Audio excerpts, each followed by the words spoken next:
Cinderella. कोणे एकेकाळी एक खूप श्रीमंत माणूस आपल्या सुंदर आणि प्रेमळ मुलीबरोबर राहत होता.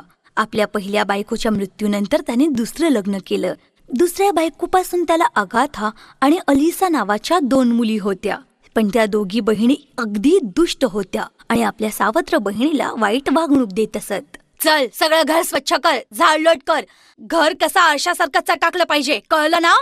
बिचारी छोटीशी सिंड्रेला घरातले सगळे काम तिलाच करावे लागत असे. सकाळपासून रात्रीपर्यंत ती फक्त कामच करीत असे. तिला नेहमी जुने पुराणे कपडे दिले जात, म्हणूनच तिचे नाव सिंड्रेला ठेवले होते. जुन्या फाटक्या कपड्यात कशी दिसते ही. एके दिवशी त्या देशाच्या राजाने राजवाड्यात एक भव्य समारंभ आयोजित केला होता. राज्यातल्या प्रत्येक मुलीला राजकुमारला भेटायला बोलवले होते. राज्यातल्या साऱ्या मुलींबरोबर राजकुमार नृत्य करणार होता आणि त्यातीलच एका मुलीबरोबर लग्न करणार होता. समारंभाच्या दिवशी, सिंड्रेला तयारी करायला मदत कर, आम्ही समारंभाला जात आहोत. सिंड्रेलाने त्यांना समारंभाच्या तयारीसाठी मदत केली. पण तयारी झाल्यावर, आई, मी पण तुमच्या बरोबर येऊ का ग समारंभाला? मी येते ना. हे बघ सिंड्रेला, तुझ्याकडे चांगले कपडे नाहीयेत. अशा फाटक्या कपड्यात आम्ही तुला नेणार नाही. आम्हाला काही लाज आहे की नाही हा? सगळे निघून गेले आणि बिचारी सिंड्रेला एकटीच रडत बसली. मी तर समारंभाचे स्वप्न देखील बघू शकत नाही. जर माझी एखादी परी असती तर माझी इच्छा पूर्ण झाली असती. तेव्हा अचानक एक सुंदर परी हातात जादूची छडी घेऊन आली. का रडतेस मुली? तू कोण आहेस? मी तुझी परी राणी आहे. मला राजाच्या समारंभाला जायचे आहे, पण माझ्या सावत्र आईने मला जाऊ दिले नाही. मी तुला मदत करीन. परीने जादू केली आणि बागेतल्या एका भोपळ्याचा रथ झाला.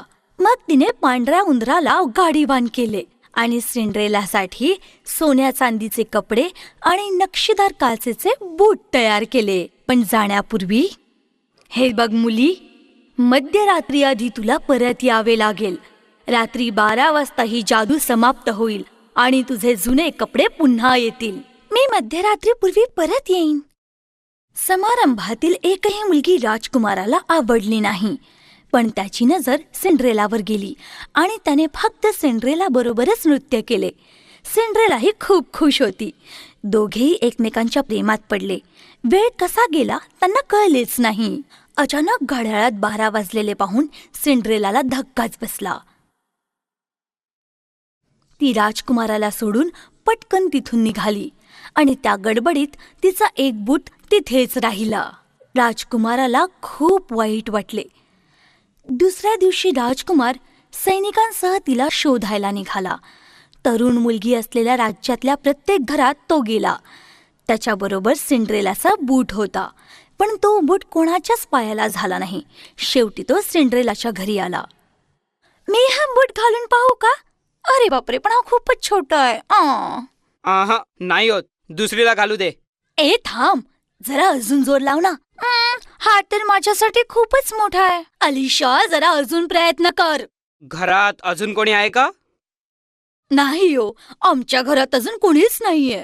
पडद्याआड लपून सिंड्रेला हे सारे पाहत होती. तुमची हरकत नसेल तर मी प्रयत्न करू का? सिंड्रेलाने तो काचेचा बूट पायात घातला आणि तो तिच्या नाजूक पायात अगदी बरोबर बसला. तो तिचाच होता ना. मग सिंड्रेलाने आपल्या खिशातून हळूच दुसरा बूट काढून घातला. आता मात्र राजकुमाराने सिंड्रेलाला ओळखले. मला वाटलं तू मला कधीच भेटणार नाहीस. माझ्याशी लग्न करशील? सिंड्रेलाने लग्नाला होकार दिला आणि त्यांचे लग्न राजमहालात मोठ्या धूमधडाक्यात साजरे झाले. त्यानंतर राजकुमार आणि सिंड्रेला सुखात राहू लागले.